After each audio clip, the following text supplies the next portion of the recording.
안녕하세요. 텍 세미나의 핵심 알기 주는 세미나 고성 PD입니다. 이번 구해줘 데이터에서는 다양한 오브젝트 스토리지를 비교 검토하시는 분들을 위해서 오브젝트 스토리지 구축 전문 기업인 한결 PIF의 정승진 팀장의 실전 경험을 기반으로 한 체크 포인트들을 살펴보겠습니다. 오브젝트 스토리지를 도입할 때 뭘 검토하면 좋을까? 첫 번째로 계속 얘기한 S3 API를 얼마만큼 호환성 있게 가져가는지. 네. 왜냐하면 사례로 특정 금융 회사에서는 처음에 오브젝트를 도입을 했어요. 이제 클라우드 서비스를 하기 위해서. 근데 그 오브젝트 스토리지가 자체 API를 지원하는 거예요. 범용 API가 아닌. 네네. 그러다 보니까 그걸로 어플리케이션을 만들었는데 이걸 퍼블릭으로 띄우려고 했어요. 호환이 안 되는 거예요. 그런 일이 실제로 있나요? 네, 실제로 있었어요. 그래가지고 바꿨죠. 뭘 바꿨어? 오브젝트 오브젝트 스토리지를? 스토리지를 바꿨어요. 아니 그 회사도 투자잖아요. 문제다. 그 회사도 네. 문제다. 그 오브젝트 스토리지에서도 이중 투자잖아요. 그거를 호환을 안 되게 하면 네, 어떻게? 네, 그러니까 그걸 사전에 잘 확인을 해보시고 어떻게 그러면 네이티브 자, S3를 그 기업체에서는 저 네. S3 API 호환이 잘 되는지 안 되는지를 네, 어떻게 저거를 체크해 볼 수 있나요? API 테스트를 해볼 수 있어요. API 테스트를? 네, 그 어플리케이션들이 있어요. 있어요? 네, 네. 그래서 이게 진짜로 호환되는지 그냥 체크해볼 돌려보는 네, 딱 그냥 쫙 나오는- 돌려보면 돼요. 오. 네, 그렇게 확인해 볼 수가 오. 있어요. 그리고 얼마만큼 지원하는지, 몇 개나 지원하는지 다 체크가 가능하죠. 아. 추가적인 API 네, 호환성이 네. 얼마나 네, 왜냐하면 이게 이중 투자를 하는 그렇죠, 상황이 생기거든요. 그렇죠. 네, 그거를 방지하기 위해서. 저건 S3 API 호환선 거창한 표시를 안 하더라도 네. 지금 말씀 네. 그 애플리케이션 이름이 뭐예요? 이름이 자체 포스트맨. 포스트맨? 네. 포스트맨. 여러분, 개발자들 많이 여러분 알아요. 포스트맨이라고 합니다. 옵션 배달부 같은데요. 네, 네. API를 만들 때 음. 테스트하는 툴이라고 하더라고요. 네네네.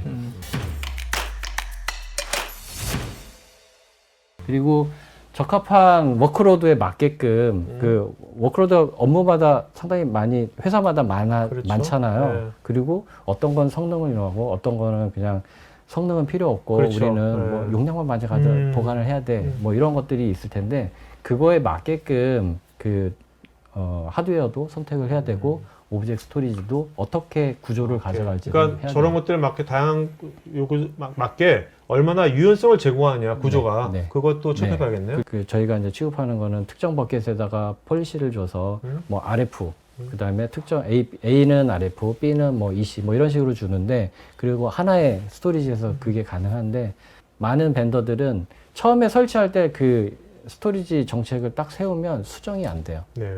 그러면 하나의 일괄. 예를 들어서 처음에 백업으로 도입을 했어요. 그래서 난 용량을 많이 가져가고 성능은 필요 없어. 그래서 EC를 몽창 해가지고 용량을 몽창 했어요. 근데 나중에 이걸로만 쓰기 너무 아까운데 그렇지. 어플리케이션 DB 좀 쓰고 싶은데 그러면 얘는 안 되는 거예요. 느려서. 야 난감하겠다. 이게 새로 느려서? 느려서 못 쓰죠. 그거는. 사용은 할 수는 그렇죠, 있겠죠. 그렇죠. 근데 DB가 안 되는 거죠. 아까 말씀드린. 그럼 DB 못 쓰는 거예요. 그러면 얘는 다시 갈아엎고 다시 해야 되냐? 아니면 새로 투자를 해야 되는 거죠. 이런 부분들도 사전에 좀 확인이 되면 오브젝트 스토리지가 통합 보관 저장소잖아요. 어떻게 보면. 그렇죠. 이제 그거를 자유자재로 다양한 워크로드에 맞게끔 하나로 통합으로 관리하고 싶은 거여서 구매를 한 거니까 그거를 잘 할 수 있는 그런 제품을 선정하는 게 상당히 중요하고 지금까지 살펴본 오브젝트 스토리지의 S3 API 호환성과 유연한 스토리지 구성을 위해서 여러분들이 꼭 체크해봐야 될 것이 오브젝트 스토리지의 애플리케이션 계층이라고 정승진 팀장은 강조하였습니다. 이 오브젝트 스토리지도 네. 지금 다양한 벤더들이 또 있지 않습니까? 네네. 여기도 클라우드에 네네. 하고 근데 그런 것들의 차이점들은 네. 그럼 저기 가운데 있는 저 애플리케이션 레이어 네. 저기서 차이가 나는 그렇죠. 겁니까? 예, 그걸 어떻게 가져가는지, 저걸 어떻게 하는 그다음에 거지? 그 RF나 EC 정책을 어떤 식으로 구조를 가져가는지가 사실은 차이가 많이 나죠. 거기서 차이가 네, 나는 거군요. 사용자 인터페이스 처음에 말씀하셨죠. 이거 편하지 않으면 누가 써? 그렇죠. 네? 관리자뿐만 아니라 운영자도 이게 편해야 되거든요. 쓸 때.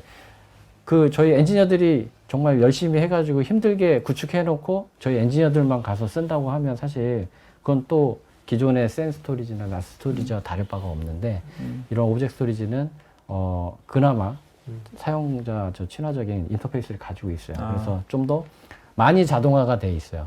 특히나 저희 제품 같은 경우는 아주 자동화가 잘 돼 있어서 사실 그냥 UI에서 클릭 몇 번만 하면 모든 기능들을 다 사용할 수 있는 그런 편의성을 제공합니다. 네. 뭐 이러한 부분을 토탈적으로 지금 말씀하신 검토를 이런 해보시면- 것들이 결국 이제 오브젝트 스토리지 POC 할 때 네, 다 이런 체크해 볼 것들 수 있는 거죠. 검토 사항인 거네요. 검토하겠네. 네, 네, 어. 그리고 이런 것들을 다 검토를 하죠. 네네. 네. 무엇보다 기업은 보안이나 규정 중 컴플라이언스에 대한 부분들이 상당히 민감하게 하기 때문에 그런 부분들도 어떻게 지원을 하는지, 암호화는 잘 되는지, 그다음 접근 제어는 잘 할 수 있는지, 향후에 뭐 감사 추적을 해야 되면 그걸 어떻게 제공할 수 있는지, 이러한 것들뿐만 아니라 이외에 그 여러 가지 보안 사항들을 잘 준수할 네네. 수 있는지를 사전에 체크해서 도입을 하시는 게 좋을 것 같고요. 보통 우리가 네트워크 보안 같은 걸 얘기를 할 때 보면 그 아예 인터넷망과 그 네, 네, 저기 네. DMZ망 그다음에 내부망을 보통 나누잖아요. 그래서 네, 그 네, 사이에 네, 정말 네, 네. 방화벽 사이에 그 네. 보안 규정 엄청 까다롭게 하는데 네. 오브젝트 스토리지는 엄밀히 말하면 퍼블릭 인터넷망에 내다놔야 되는 상황인 건데 네. 그러면 그 보안 장비 바깥에 있어야 되는 건데 그거를 어떻게 충분한 보호 방안이 마련돼 있나요? 그 보안 쪽은 사실은 영역이 네. 저희가 아니라 보안 쪽에서 관련된 거긴 하지만 오브젝트 스토리지가 나눌 수 있어요. 이제 관리적인 부분은 내부 폐쇄망에서 운영할 수 있게 외부하고 단절시켜서 아, 네. 네트워크를 분리해서 가져갈 수 있고요. 그다음에 서비스망 쪽에서는 그 외부에서 들어올 수 없고 일반적으로 뭐 SSH나 뭐 이런 걸 들어오지 못하게 막고 아. 그다음에 API 통신을 하잖아요. 네네네. 그러니까 API 통신을 하는데 거기도 HTTP가 암호화해서 아이씨. 예, 그 선로를 S네요. S, 네. 예, S를 SSL 네. 암호화해서 데이터를 주고받기 때문에 어느 정도 암호화에 대해서는 검증을 받은 거죠. 네. 그리고 하나 더 말씀드리면 그러한 그 보안 관련된 그런 인증들도 있어요. 이제 그런 것들도 얼마나 잘 취급하고 있는지 네네네. 획득했는지도 한번 체크해 볼 만합니다. 네. 이번에는 한결 PIF의 정 팀장이 수년 동안 국내 구축했던 클라우디안 오브젝트 스토리지에 대해서 알아보겠습니다. 서비스 사업자들이 지금 처음부터 이제 됐고요. 네네. 네, 네. 뭐 알만한 데들 이미 쓰고 있는 데도 있고요. 네네. 네. 클라우드 서비스 한 데도. 네, 네, 네. 그리고 지금 뭐 최근에는 POC 하고 있는 데들도 있고 조만간에 좋은 성과가 있을 것 같고요. 그다음에 일반 기업에서도 공공 쪽에서도 데이터를 보호하기 위한 그다음에 아까 뭐 웜 스토리지나 이런 네네. 용도로도 지금 구매를 해서 사용을 하고 있고요. 네. 오브젝트 스토리지 검토한 데서 보통 어떤 절차를 보통 하나요? 보통 이거 그냥 한번 써볼게요가 아니라 POC 같은 걸 네. 보통 하나요? 기본적으로 POC 개념이기도 하고요. 네. 그다음에 뭐 특정 벤더 업체 같은 경우에는 저희가 이제 그 프리로 트라이얼로 네. 사용할 수 있게끔 네. 그 제품을 설치를 해드리고 네. 근데 설치도 되게 단순해요. 뭐 장비 없어도 그냥 뭐 VM이나 뭐 이런 거에서 그 설치해가지고 간단하게 API는 충분히 네. 돌릴만 네, 하겠네요. 뭐 이게 성능을 요하는 게 아니라 어떻게 동작되고 어떻게 쓰여지는지를 보는 거라서 충분히 테스트가 가능해요. 네, 그것만 네. 가지고도. 그래서 뭐 서버를 갖추지 않아도 VM웨어나 뭐 이런 네, 네. VM으로도 설치가 가능하니까 그런 부분은 이제 연락 주시면 알겠습니다. 저희가 쉽게 안내를 해드릴 수 있습니다. 네. 클라우디안 오브젝트 스토리가 적용된 유스 케이스들이 궁금하신 분들은 우측 상단에 카드 링크를 누르시면 관련 영상을 보실 수 있고 한결 PIF의 정순진 팀장과 오브젝트 스토리지 관련 상담이 필요하신 분들은 여기 이메일로 편하게 문의하시면 됩니다. 테크 전문 채널 토크IT에서는 데이터 저장, 분석, 보호 관련 다양한 전문가들과 언제든지 상담하고 소통할 수 있는 구해줘 데이터란 공간이 있습니다. 구글에서 한글로 토크IT 치시거나 우측 상단에 링크를 클릭하시면 됩니다. 여러분의 좋아요와 구독은 컨텐츠 제작에 큰 힘이 됩니다.